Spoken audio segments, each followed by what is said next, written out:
Hey, thanks for joining me again. Mr. Liefeld, he's just a bottomless pit of entertainment value. We finished up all the issues of X-Force that he had any hand in. Then we moved on to the regular Youngblood miniseries, which was a train wreck. And now we're on to the regular, well, not the regular, but Youngblood continuing after he took a hiatus, which was Youngblood number 6. But before you read Youngblood number 6, you were supposed to read Team Youngblood number 9, which we did. We did Team Youngblood number 9, then it said go read Youngblood number 6. Then at the end of number 6, it said go read Team Youngblood number 10 before you get to Youngblood number 7. Okay, wow. Thank you for sending us to all these different directions for your amazing books. We get a just spectacular Rob Liefeld cover. I guess it could be worse. It's not great. Die Hard, I guess, is pretty dynamic. I don't know why Dutch here, it's got this little, like, his entire outfit has been ripped off except this little shredded little part around his neck, but his belt of bullets stayed on. And he's not even really holding this thing that is pretending to be a gun. It's just it's pretty amazing. Pretty spectacular stuff, right? So I only have like Team Youngblood issue number 1 and then 9 and 10, and I don't think I have any more, honestly. So I don't know what's going on in this story. You got the Israeli warrior Masada talking to Sentinel. So there's some kind of previous story going on there. She's on monitor duty, taking over for him. Great. So this is where the story is picking up from the end of Youngblood number 6, where you had Die Hard, Vogue, Combat, and Dutch on a spaceship or a Youngblood fighter jet, whatever the hell it is, flying off to go investigate something that could be dangerous, and they're all standing around talking about how dramatic and scary it could be, and if they all die, then what big loss is it? Oh, boo-hoo, we're feeling so sorry for them. Well, now that story is continued here. They land their ship somewhere. I guess they melt a hole in the wall of some building, and out comes the team, and I guess it kind of says blowout down here. Here the team is. Vogue suggests they might be led into a trap because there's no one there. This whole thing's starting to feel like a setup. And the ever awesome Dutch, she's like, she's right. Thanks for adding. They talk about Geiger, this villainous character that's sort of part of the lore of these characters, if you can say that they have such a thing. Then they're just standing around in what looks like a abandoned warehouse. And there's a shadowy figure up in the distance, up in the rafters, I guess, looking down at them. It's a very cliche thing. Someone up high in the rafters staring down at a team that just doesn't notice that he's there. All their super advanced technology and superheroic powers, and they don't know that someone's up there. So they keep walking around, I guess.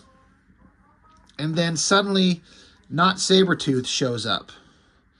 And he's angry and pissed off because he's not Sabretooth. He's got fuzzy little bits around his outfit and a toothy necklace thing. And he's a big, mean, monstrous guy with claws. I swear to you, he's not Sabretooth. I wonder if his dialogue makes him feel very different from this standard Marvel character. Then maybe you'd feel nice and comfy if I introduced myself, sweet meat. Pleasure meeting you too, darling. Wow, that is spectacular. Let's continue reading his dialogue. Gotta wait your turn in line, bub. Oh my god, can you not throw in the one Wolverine catchphrase line? Otherwise, I gotta scratch your eyes out. So, not Sabretooth shreds Vogue and does something to Combat. I can't really tell. So Dutch starts screaming. I swear it looks like his eyes are out of place. Like they should be one eye length lower than where they are. They feel like they're completely out of place. So he just starts unloading on this not Sabretooth. Big explosions everywhere. And then Die Hard and Combat are sitting there talking to each other. Die Hard's like, what on earth? And Combat is literally, no, Die Hard, nothing on earth. This creature, he is far deadlier than anything I have encountered here. So, not Sabretooth is the most dangerous and deadly creature that combat has ever encountered on earth. Seems like they're really just trying to like build up not Sabretooth as being important. So I guess they stop for a minute and they start having a conversation with them. Dutch is saying, you're going to tell us what you're doing here. And I almost called him Warwolf. It's not Warwolf. It's not Sabretooth. Says, oh, but of course. But first, and then you got your heroes, Dutch and Die Hard, and they're like, holy, where'd that light come from? I mean, there's a lot better ways and very specific, direct ways to indicate an extremely powerful light source, which they seem to be shielding their eyes from, and the dialogue tells you there's a bright light. But just put a hard fucking shadow on one side of them and like almost nothing on the other side. Make it look like an intense light. I have to make sure I mention pencils, Chap Yap, inks, John Sabal, Marlowe, Alkiza. Chap, I've talked about how I used to think he was just kind of terrible. I know a lot of people were really into him, but he really grew. He got pretty good. He did not do well on Vogue's titties right there. Look at that. That is ridiculous. Anyway. And I've said this before also, that in his facial structure, I feel like I see Jim Lee influence all over the place, way more than a Rob Liefeld influence. So that's a good thing. He's looking at a good artist for influence. But yeah, a lot of these faces, the nose, the mouth, and the way they kind of does these brow lines and stuff like that, just feels very Jim Lee influenced. But anyway, but the storytelling's still not quite there in my opinion. He's still not quite getting the storytelling down, like this lighting sequence down here that I'm talking about. But because there was a bright flash of light, then all these other bad guys show up. And because I don't read these Youngblood, Team Youngblood books, I don't know if I've ever seen these characters before, or if I have, they're just random faceless names that I just don't remember. So not Sabretooth is like, ha, you sure know how to call him, bub. Bub again. Is this your own up time in spades or what? This is some of the worst dialogue I've ever read. And then the Youngblood team are now stacked head on head on top of each other somehow. They're saying, oh my God, Matic. Oh my God, this is some amazing revelation. I guess it's a double page spread with a bunch of villains standing around. It's not bad, I guess. And then we get like a one-pager of Cougar and Photon sitting in, I don't know, they're in a diner, or they're in Youngblood headquarters having a cup of coffee, where Photon's talking about how he likes Cougar because Cougar's very different, and so he stands out from the humans, and Photon's like, I can identify with that, and Cougar's like, oh no, we're still different, we're outsiders. Humans fear things, it sucks to be us. Wow, that's some great characterization.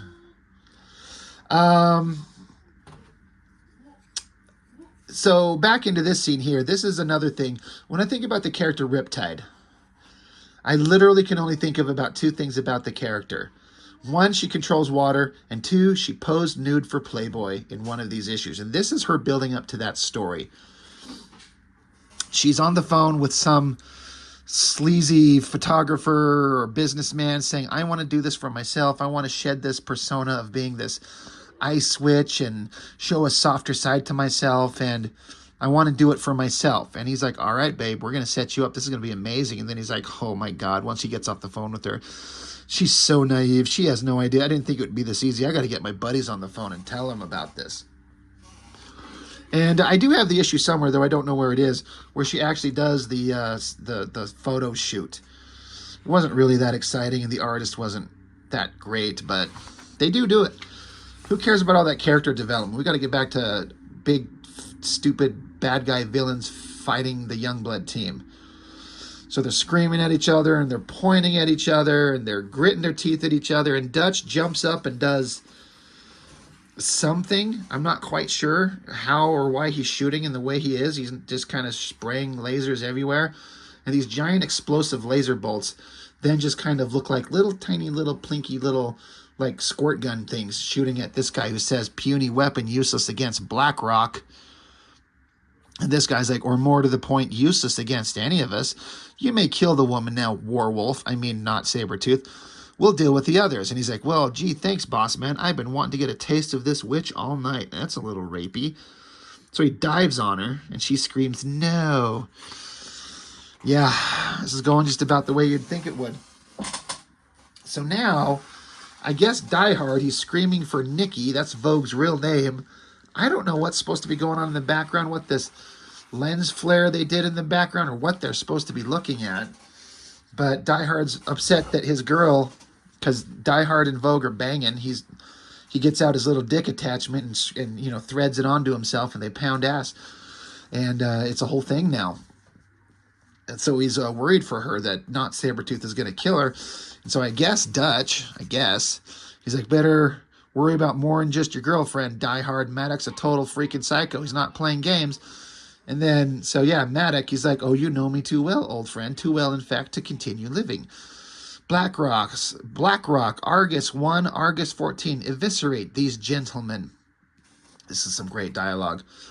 So then Die Hard jumps out, gets his not Captain America's shield out, and starts screaming at him, and now the fight's on. And then Die Hard's shield suddenly switches arms. He's got it on his left arm. Now it's on his right arm.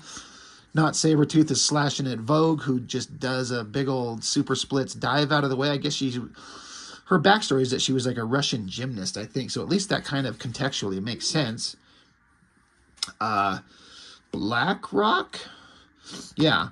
He's going after Combat, and Combat's just like, this guy's going to rest his nuts right on my head. I can tell. That's how he's going to defeat me. And then Dutch is fighting one of these random-ass robot things. And he's yelling, yo, Combat, check your back, man.